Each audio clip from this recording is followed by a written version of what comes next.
Sahobalarning dono so'zlari. Sabr bo'yin egish emas, kurashish demakdir.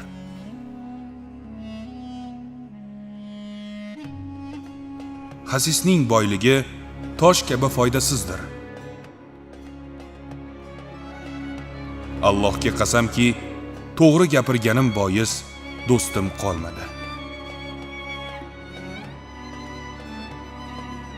Eng qabih, eng yomon ayol erkaklarga jur'ati bo'lgan, ulardan uyalmagan ayoldir.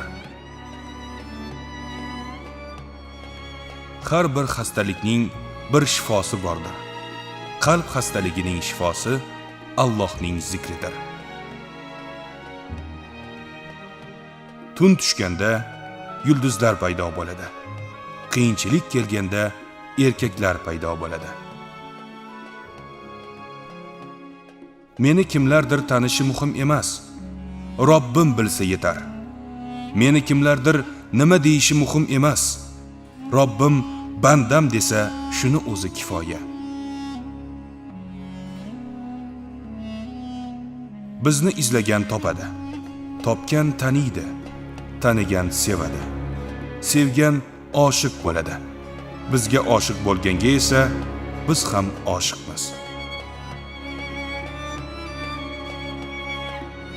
Faqirlarga past nazar bilan qaramang, chunki ular jannat qirollaridir.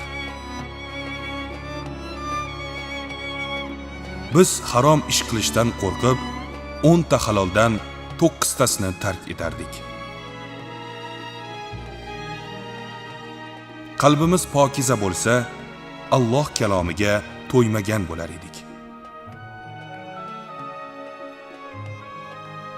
Ishingda Allohdan qo'rqqanlar bilan maslahatlash. Insonni gapira oladigan yoki tayinli gapi bo'lishi kerak, yoki jim tura oladigan odobi.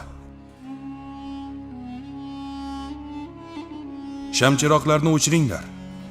Zero hech kimning ko'zi Fotimaning soyasiga tushmasin. Birovning ayollariga qaramanglar. Shunda sizning ayolingizga ham qarashmaydi. Gunoh oldida najot arqonini mahkam tut. Qurt qumursqa yemaydigan, o'g'ri o'g'irlay olmaydigan xazinali bo'lging kelsa, sadaqa qil. Dunyo g'ami qalbdagi zulmatdir. Oxirat g'ami esa qalbdagi nurdir. Nimaga qattiq ko'ngil bergan bo'lsam, yo qo'ldan ketdi, yoki ko'ngildan. Hamma narsaning xayrlisi yangisidir. Faqat do'stning xayrlisi eskisidir. Taqvo o'zingni boshqalardan ustun qo'ymasligingdir. Allohga qasamki, qo'rqoqlik umrimni uzaytirmaydi, mardlik esa kamaytirmaydi. Odamlar och qolib, men to'q bo'lsam, qanday ham yomon hokimman. Ertaga haqdan boshqa narsa qo'yilmaydigan tarozida haq og'ir kelishi haqdir. Muhtojga yordam berishni ertaga qoldirmang.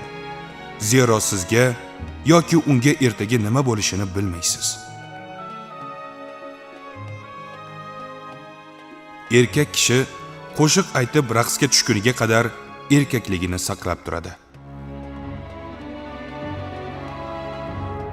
Har bir ishning yashirin guvohi vijdondir. Biz hayotda eng yaxshi narsalarga sabr tufayli erishdik. Najot o'zi bilan birga bo'la turib, halokatga uchragan kishidan ajablanaman.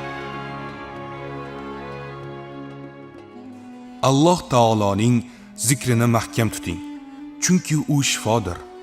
odamlarni gapirishdan saqlaning, zero u darddir.